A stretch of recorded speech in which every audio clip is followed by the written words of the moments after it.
Hello student, सभी को मेरा नमस्कार। मैं उम्मीद करता हूँ कि आप सभी लोग स्वस्थ होंगे, अध्ययनरत होंगे।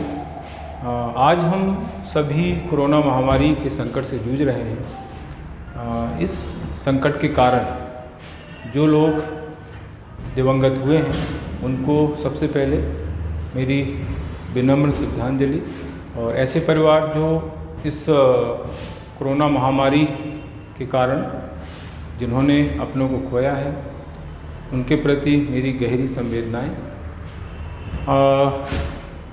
ये इस तरह के संकट तो जीवन में आते रहेंगे। इन संकटों से हमें ऊपर उबरना है और अपना रास्ता तय करना है। इसी कड़ी में एग्ज़ाम MPPSC प्री का एग्ज़ाम जो होने वाला है उसकी तैयारी के लिए आज ये वीडियो आप लोगों के समक्ष मैं प्रस्तुत कर रहा हूँ, और इस वीडियो के माध्यम से मैं आप लोगों को एग्ज़ाम की तैयारी की रणनीति बताने वाला हूँ। इस पर हम दो चरणों में चर्चा करेंगे इस वीडियो के माध्यम से। एक तो MPPSC प्री का जो नया सिलेबस आया है, इस सिलेबस के बारे में मैं आप लोगों को बताने वाला हूँ। इस सिलेबस के कुछ अनछुए पहलुओं से आप लोगों को अवगत कराने वाला हूँ। दूसरा, जो MPPSC प्री के लिए समय बचा हुआ है, इस कम समय में आप किस तरीके से तैयारी करें, आपकी तैयारी की क्या रणनीति हो, इस विषय पर मैं आप लोगों को बताऊंगा, इस पर चर्चा करूँगा। तो सबसे पहले MPPSC प्री का जो नया सिलेबस आया है, इसके संबंध में मैं आप लोगों को कुछ बातें बताने वाला हूँ। जैसा कि आप सभी जानते हैं कि आप लोगों का प्री का सिलेबस डिफाइन और डिसाइड हो चुका है, और उसकी यूनिट भी निर्धारित हो गई हैं। लेकिन इसको लेकर के स्टूडेंट में काफ़ी भ्रांतियां हैं, और उसका सबसे बड़ा कारण है सिलेबस की अपूर्णता तथा अस्पष्टता। सिलेबस में कुछ ऐसे महत्वपूर्ण टॉपिक मिसिंग हैं, उनका उल्लेख नहीं किया गया है, जिनसे लगातार क्वेश्चंस एग्ज़ाम में पूछे जा रहे हैं, और कुछ चीज़ें इसमें स्पष्ट नहीं की गई हैं। तो हम पहले बात कर लेते हैं कि इसमें क्या मिसिंग है। सबसे पहले मैं ये बताना चाह रहा हूँ कि मेरा मकसद सिलेबस का छिंद्रान्वेषण यानी गलती ढूंढना नहीं है, और इसके संबंध में मैं MPPSC से माफ़ी भी मांगना चाहता हूँ, ताकि इस तरह कोई बात ना हो आगे। मेरा मकसद है स्टूडेंट को सिलेबस को लेकर के जो कन्फ्यूजन है उसको दूर करना। क्योंकि सिलेबस में कुछ महत्वपूर्ण टॉपिक नहीं दिए गए हैं। जैसे यूनिट पहली की हम बात करें तो उसमें मध्य प्रदेश का इतिहास, संस्कृति और कला के बारे में बताया गया है, लेकिन उसमें मध्य प्रदेश के पुरस्कार नहीं दिए गए हैं। मध्य प्रदेश के मेले जो जिससे संबंधित क्वेश्चन एग्ज़ाम में लगातार आ रहे हैं। पिछले बार ही जल बिहारी का मेला कहाँ लगता है, ये क्वेश्चन आया है ना, छतरपुर में लगता है।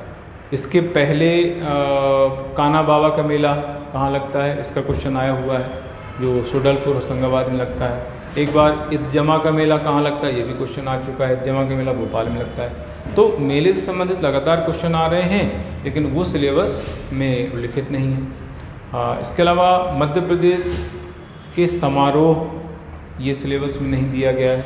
इससे संबंधित भी क्वेश्चन आते हैं, जैसे अखिल भारतीय नृत्य समारोह जो देश का सबसे बड़ा शास्त्रीय नृत्य समारोह है, इसका क्वेश्चन आता है, कहाँ लगता है, कब से स्टार्ट हुआ, है ना, खजुराहो में लगता है। मालवा उत्सव है, मध्य प्रदेश उत्सव, इनका आयोजन कहाँ पर होता है ना, मध्य प्रदेश उत्सव का आयोजन दिल्ली में होता है।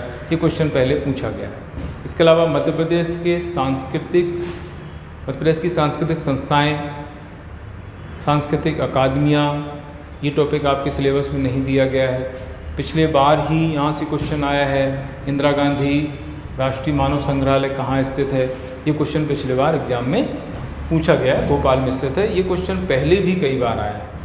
इसी से संबंधित भारत भवन है, उसका भी क्वेश्चन आया हुआ है, इंपॉर्टेंट टॉपिक है, भोपाल में है भारत भवन, है ना। इसके बाद कालिदास एकेडमी, उस्ताद अलाउद्दीन खां एकेडमी, तुलसी एकेडमी, संस्कृत एकेडमी, है ना, इनसे संबंधित भी क्वेश्चन एग्जाम में आए हैं। देखिए एक और इम्पॉर्टेंट बात ये है कि ये टॉपिक सिलेबस में नहीं दिए गए हैं, तो ज़रूरी नहीं कि इनसे क्वेश्चन आए, लेकिन पहले चूँकि आते रहे हैं इनसे संबंधित क्वेश्चन, इसलिए मैं आप लोगों को बता रहा हूँ। आपने अगर तैयार नहीं किए हैं और वहाँ से क्वेश्चन आ गए तो आपसे नहीं बनेंगे और कहीं ना कहीं आपको इसका लॉस होगा, है ना। तो वो आप लोगों को लॉस ना हो, इस मकसद से मैं इन चीज़ों को बता रहा हूँ, क्योंकि आपके सिलेबस में हेडिंग जो है उसमें संस्कृति, साहित्य और इतिहास लिख दिया है। अब आप चैलेंज नहीं कर पाएंगे कि ये सिलेबस में नहीं दिया है और कैसे एग्ज़ाम में पूछ लिया गया, क्योंकि हेडिंग में लिख दिया है, मतलब सारी चीज़ें आपको पढ़ना है, ठीक है। तो ज़रूरी नहीं कि चीज़ें पूछी जाएं, लेकिन अभी चूँकि पहला एग्ज़ाम है, अभी किसी को नहीं पता है कि क्या पूछा जाएगा क्या नहीं पूछा जाएगा, इसलिए अभी इन लोगों ये जो टॉपिक्स हैं इनको तैयार कर लेना मेरे ख्याल से अच्छा रहेगा आप लोगों के लिए, ठीक है। इसके बाद अगर बात करें इंडियन पॉलिटी के बारे में, तो MPGS के संबंध में कुछ और चीज़ें जो मिसिंग है वो बताना चाह रहा हूँ। जैसे मध्य प्रदेश का स्थिति तथा विस्तार, मध्य प्रदेश का स्थिति तथा विस्तार, इसमें इससे संबंधित क्वेश्चन काफ़ी एग्जाम में पूछे जाते हैं। जैसे पिछली बार यह है कि मध्य प्रदेश की सीमा किस राज्य को स्पर्श नहीं करती है, मध्य प्रदेश की सीमा कितने राज्यों को स्पर्श करती है, मध्य प्रदेश का कौन सा जिला किस राज्य को स्पर्श करता है नहीं करता है, इससे संबंधित लगातार क्वेश्चन एग्जाम में आ रहे हैं, लेकिन ये टॉपिक स्पष्टतः आपके सिलेबस में नहीं दिया गया, मध्य प्रदेश की स्थिति तथा विस्तार। इसके अलावा मध्य प्रदेश के प्राकृतिक भाग, ये टॉपिक नहीं दिया गया है, जबकि भारत के प्राकृतिक भाग या भौगोलिक पठार दिए गए हैं। मध्य प्रदेश के प्राकृतिक भाग से क्वेश्चन हमेशा आए हैं, मालवा का पठार है, बुंदेलखंड का पठार है, इनसे संबंधित जो पर्वत है ना, इनसे संबंधित ऊंची चोटियां हैं, नदियां हैं, मतलब बहुत सारे क्वेश्चन इस तरह के पूछे गए हैं, लेकिन उस सिलेबस में नहीं दिया गया है एग्जाम में, तो आपको पढ़ना पड़ेगा ये, है ना। मध्य प्रदेश में मिट्टी का टॉपिक नहीं दिया गया है।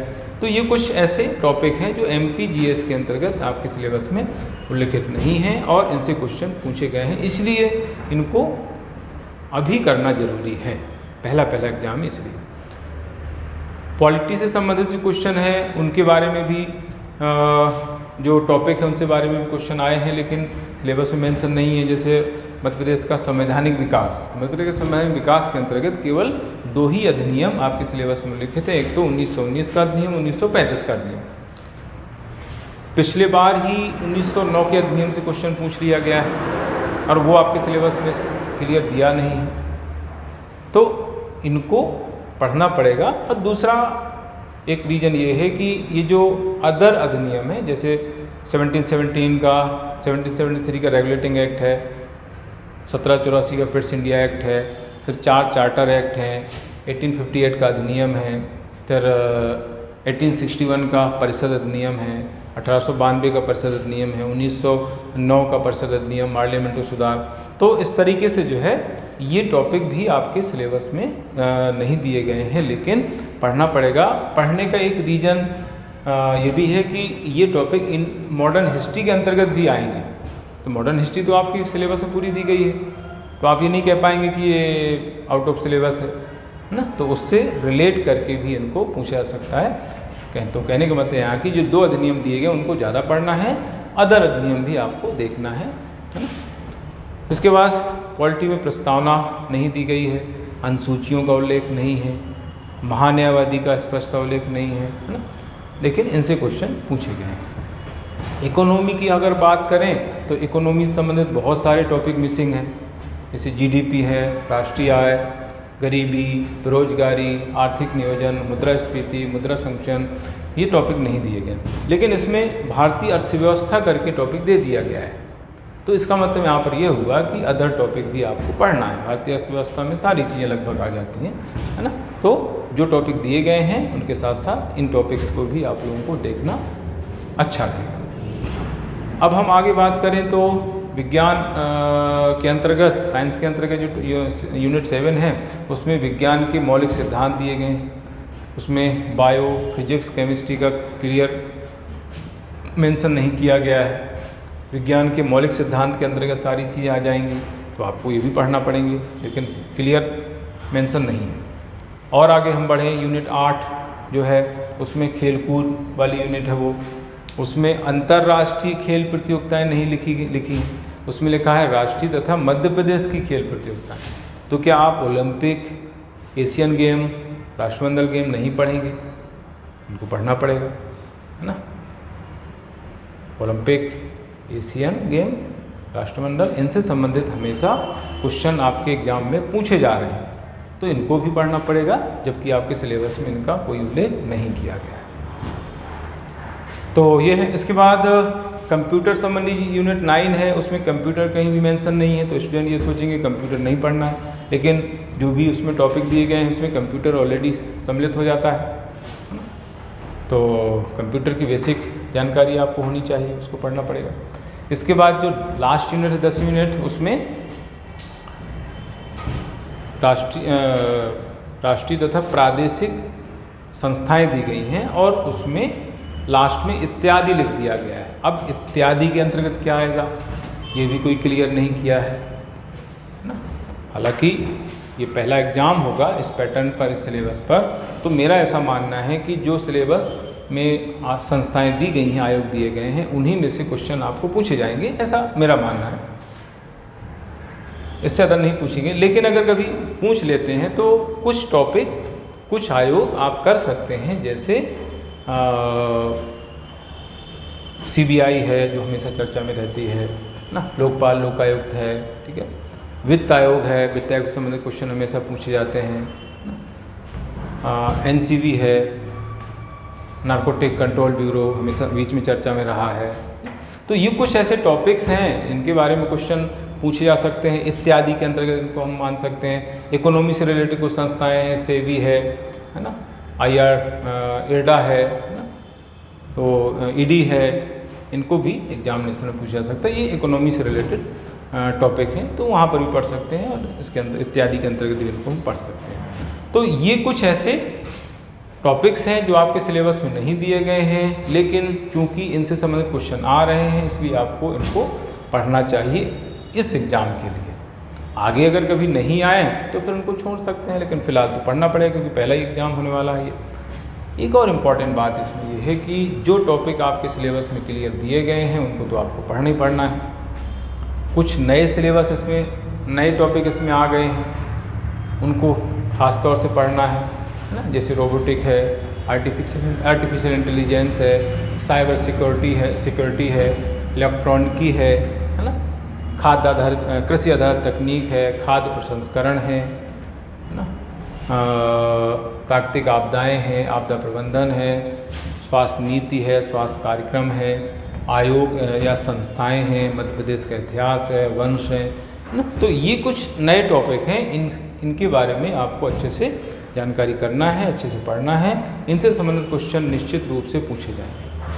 इसके अलावा आपके सिलेबस में MP को ज़्यादा वेटेज दिया गया है। लगभग 4 यूनिट MP की हैं, है ना, MP की लगभग 4 यूनिट उसमें दी गई हैं। MP का इतिहास, संस्कृति, साहित्य है, मध्य प्रदेश का भूगोल है, मध्य प्रदेश की संवैधानिक व्यवस्था, मध्य प्रदेश की अर्थव्यवस्था, है ना, और मध्य प्रदेश की खेल कूद, फिर मध्य प्रदेश की संस्थाएं। तो ऐसे 4 यूनिट टोटल आपके सिलेबस में MP से रिलेटेड हैं। तो लगभग 35 से 40 क्वेश्चन MP के पूछे जाएंगे, ऐसी संभावना है, ऐसा हम मान सकते हैं ना। पिछले बार ही 35 क्वेश्चन एग्जाम में पूछे गए MP में। पिछली जो एग्ज़ाम हुई है उसमें 35 क्वेश्चंस MPGS से पूछे गए हैं, तो इस बार भी 35 से 40 क्वेश्चन पूछे जाने चाहिए। इसलिए आप लोगों को MP को ज़्यादा वेटेज देना है। MP के बाद फिर करंट अफेयर्स, क्योंकि करंट अफेयर्स बहुत सारी चीज़ों से जुड़ा हुआ रहता है। फिर पॉलिटी है, आयोग हैं, है ना, और बाकी तो खैर बेसिक जो जीएस है वो पढ़ना ही पढ़ना है ना। तो ये इस तरीके से आपको इन पर ज़्यादा फोकस करना है। 10 यूनिट टोटल दी गई हैं, तो ऐसी उम्मीद हम करते हैं कि 10 यूनिट से 10 से 8 से 10 क्वेश्चन प्रत्येक यूनिट से पूछे जाएंगे। किसी से ज़्यादा पूछ सकते हैं, किसी से कम पूछ सकते हैं, लगभग एवरेज 8 से 10 क्वेश्चन सभी से आएंगे। पहले एक्चुअली ज़्यादातर यही हुआ है कि कुछ टॉपिक, कुछ सब्जेक्ट बिल्कुल भी छोड़ दिए गए हैं और कुछ टॉपिक से ज़्यादा क्वेश्चन पूछे गए। छोटे छोटे टॉपिक थे, उनसे ज़्यादा क्वेश्चन पूछ लिए गए हैं, तो ये बहुत बड़ी विसंगति थी। इस विसंगति को ठीक करने के लिए ये सिलेबस डिज़ाइन किया गया है और काफ़ी अच्छा सिलेबस है। उसमें कुछ चीज़ें मिसिंग हैं, तो वो एक अलग मैटर है ना। तो ये है सिलेबस से संबंधित सारी चीज़ें। और इसके बाद आपके सिलेबस में जो नई संस्थाएँ और आयोग जोड़े गए हैं, उनको लेकर के स्टूडेंट में काफ़ी भ्रांतियाँ हैं कि किस तरह से क्वेश्चन पूछे जाएंगे। तो उस पर मैं थोड़ा सा बता देता हूँ आप लोगों को। इससे संबंधित क्वेश्चंस जो पूछे जाएंगे उनमें इनकी स्थिति पूछ सकते हैं कि कौन सा आयोग संवैधानिक है, वैधानिक है, संवैधानेतर है। आपके सिलेबस में संवैधानिक सांविधिक संस्थाएं ऐसा करके लिखा हुआ है, संवैधानेतर करके नहीं लिखा हुआ है। तो 3 प्रकार के आयोग या निकाय या संस्थाएं होती हैं, संवैधानिक, वैधानिक या सांविधिक और संवैधानेतर, है ना। तो इनकी स्थिति पूछ सकता है सबसे पहला क्वेश्चन तो, कि कौन सा आयोग या निकाय संवैधानिक है या वैधानिक है या संवैधानेतर है ना। संवैधानिक मतलब होता है जिनका उल्लेख हमारे संविधान में उल्लेख किया गया है ना। ऐसा आयोग या ऐसी संस्था जिसका हमारे संविधान में क्लियर उल्लेख किया गया, किसी अनुच्छेद में उसका प्रावधान है। वैधानिक या सांविधिक, इंग्लिश में कहते हैं स्टेटरी, ये ऐसे निकाय होते हैं जिनका संविधान में उल्लेख नहीं है, लेकिन उनको विधायिका द्वारा पारित किए गए एक अधिनियम के तहत स्थापित किया जाता है ना। जैसे राष्ट्रीय मानवाधिकार आयोग, केंद्रीय सूचना आयोग, इस तरह से। संवैधानिक में जैसे भारत निर्वाचन आयोग है, राज्य निर्वाचन आयोग, यूपीएससी, एमपीपीएससी, ये इस तरह के संवैधानिक निकाय होते हैं। तीसरे प्रकार के निकाय होते हैं संवैधानेतर, एक्स्ट्रा कॉन्स्टिट्यूशनल बॉडी।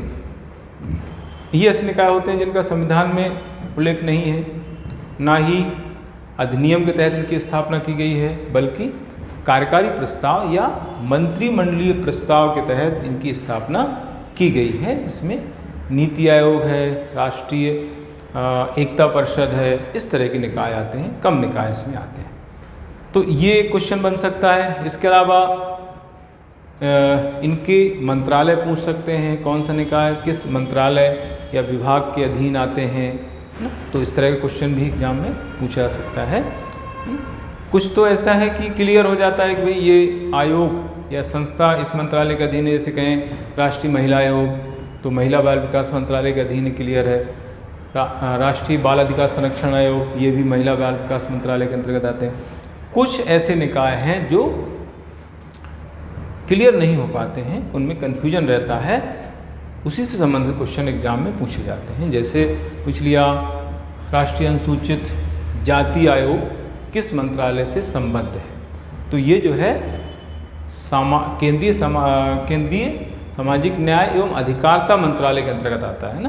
केंद्रीय सामाजिक न्याय एवं अधिकारिता मंत्रालय के अंतर्गत एससी संबंधी आयोग और ओबीसी संबंधी आयोग, दोनों ही आयोग जो है केंद्रीय सामाजिक न्याय एवं अधिकारिता मंत्रालय के अंतर्गत आते हैं। राष्ट्रीय मानवाधिकार आयोग ये केंद्रीय गृह मंत्रालय के अंतर्गत आता है ना। केंद्रीय सूचना आयोग ये कार्मिक मंत्रालय केंद्र के अंतर्गत है, उसमें आता है। राज्य सूचना आयोग अगर हम कहें तो सामान्य प्रशासन मंत्रालय जो मध्य प्रदेश का है उसमें आता है। मध्य प्रदेश का जो राज्य सूचना आयोग है वो मध्य प्रदेश में सामान्य प्रशासन जो विभाग है उसके अंतर्गत आता है। इसी तरीके से यूपीएससी केंद्रीय कार्मिक मंत्रालय के अंतर्गत है और एमपीपीएससी मध्य प्रदेश के सामान्य प्रशासन मंत्रालय के अंतर्गत आता है। तो इस तरीके से क्वेश्चन मंत्रालय से पूछे जा सकते हैं। इसके अलावा इनके गठन का अधिनियम या अनुच्छेद, अधिनियम का आर्टिकल भी आपको ध्यान रखना पड़ सकता है स्थापना से रिलेटेड, और अनुच्छेद तो आपको ध्यान रखना ही है ना। जैसे भारत निर्वाचन आयोग आर्टिकल 324 है, इस तरह से MPPSC UPSC 315 अनुच्छेद हैं। तो इस तरह के अनुच्छेद और स्थापना संबंधी अनुच्छेद, स्थापना संबंधी अधिनियम और उनकी धाराएं ना, अधिनियम की धाराएं भी कुछ धाराएं आप याद रख सकते हैं, ज़्यादा धाराएं आपको नहीं याद करनी है। स्थापना का समय, उसमें किसी की डेट भी आपको पूछी जा सकती है और ईयर तो खैर पूछ ही सकते हैं।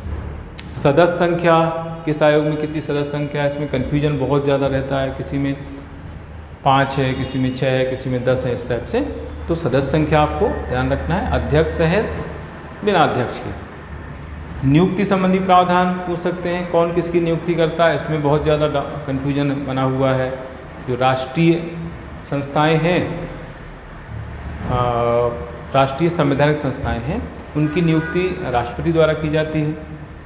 वैधानिक संस्थाएं, उसमें कहीं पर राष्ट्रपति नियुक्ति कर रहे हैं, कहीं पर केंद्र सरकार का उल्लेख आ रहा है।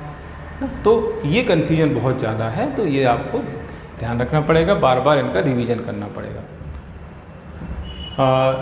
सेवा शर्तों के निर्धारण के संबंध में किसको अधिकार है, तो कहीं राष्ट्रपति लिखा है, कहीं संसद लिखा है, कहीं केंद्र सरकार लिखा है ना। जैसे CAG के संबंध में संसद का अधिकार है, लोक सेवा आयोग, संघ लोक सेवा आयोग के संबंध में राष्ट्रपति सेवा शर्तों का निर्धारण करता है। तो इस तरीके से अलग अलग प्रावधान हैं, तो इनको ध्यान रखना है।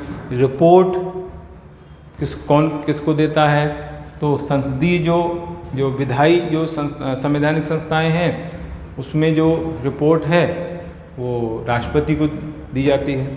वैधानिक संस्थाएं रिपोर्ट केंद्र सरकार को देती हैं। तो ये आपको ध्यान रखने की हैं। और कार्यकाल है, अधिकतम आयु है, इसको लेकर के बहुत कन्फ्यूजन है, ये आपको बार बार रिवीजन करना पड़ेगा इनका, है ना। जांच संबंधी शक्तियाँ, सभी को सिविल न्यायालय का दर्जा दिया गया है जांच के संबंध में, तो ये आपको कॉमन याद रखना है। सभी आयोगों को जांच प्रक्रिया स्वयं डिसाइड करने का अधिकार है, ये सब में कॉमन आपको ध्यान रखना है ना। इसका टेबल भी आप बना सकते हैं, जो भी आयोग संस्थाएं हैं उनकी 2 टेबल अलग अलग बना करके उनको जो है पढ़ सकते हैं, तो ज़्यादा अच्छा रहेगा, है ना। तो ये है इस तरीके से पढ़ने का तरीका, मैंने आप लोगों को आयोग संबंधी बताया है।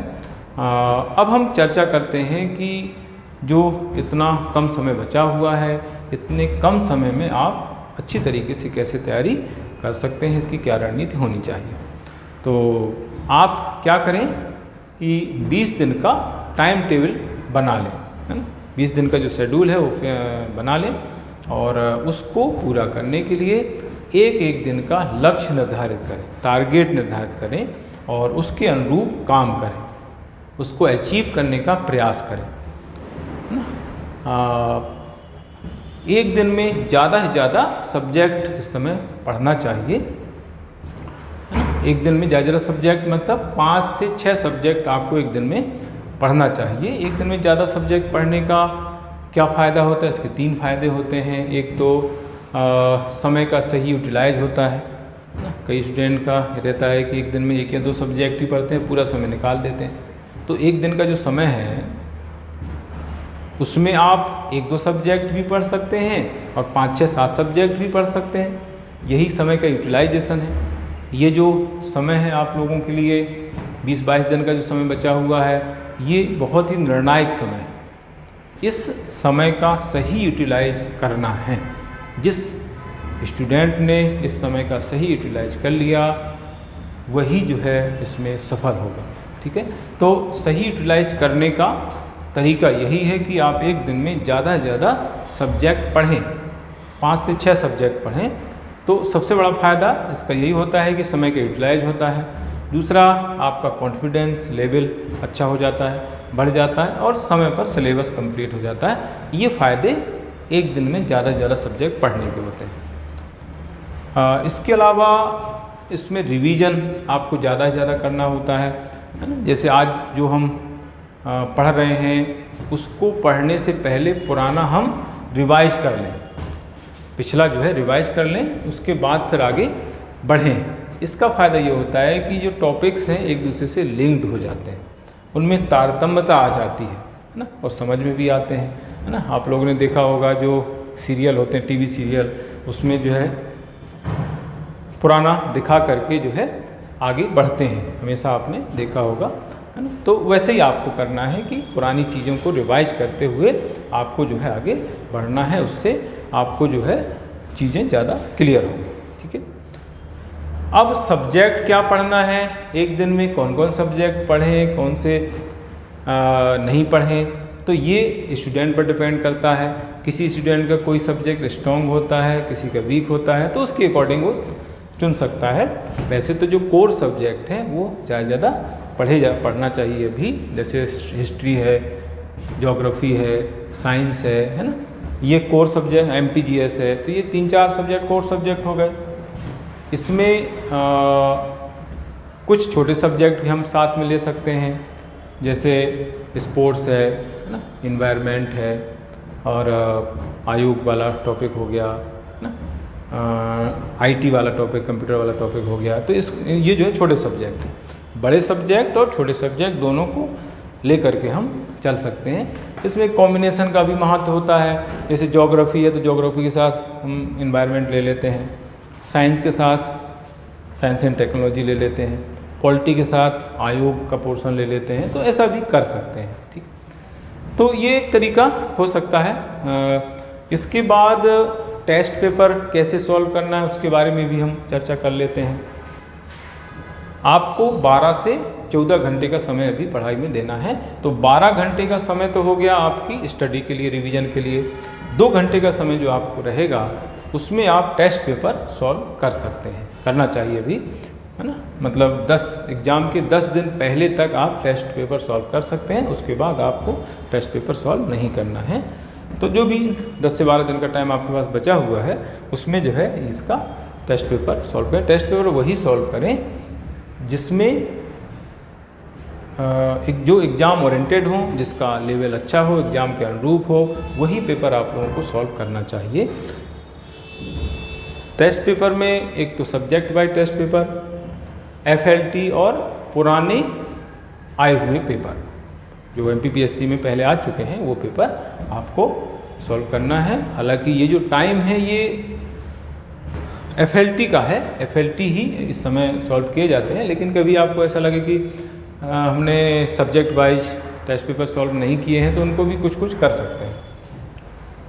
टेस्ट पेपर सॉल्व करते समय आपको काफ़ी सावधानी बरतनी होती है। मार्केट में बहुत सारे टेस्ट पेपर जो चल रहे हैं उसमें क्या है, गलतियां बहुत रहती हैं। कभी क्वेश्चन ही गलत रहता है, उसके ऑप्शन गलत रहते हैं, आंसर गलत रहता है, आधा अधूरा क्वेश्चन रहता है ना। तो इस तरह की प्रॉब्लम आएगी आप लोगों को। आंसर में एकदम भरोसा नहीं करें, आंसर ज़्यादातर गलत रहते हैं। तो जो भी आंसर उसमें दिया हुआ है उसको आप टैली कर लें, आपके पास जो सोर्सेस हैं उससे टैली करके ही जो है उसको फाइनल करें। आपने कभी गलत आंसर पढ़ लिया, उसको चेक नहीं किया और वही क्वेश्चन एग्जाम में आ गया तो आपका क्वेश्चन गलत हो जाएगा, क्योंकि एक एक क्वेश्चन पर ही जो है सिलेक्शन निर्भर करता है, ठीक है। तो ये इस तरह से टेस्ट पेपर सॉल्व करना है।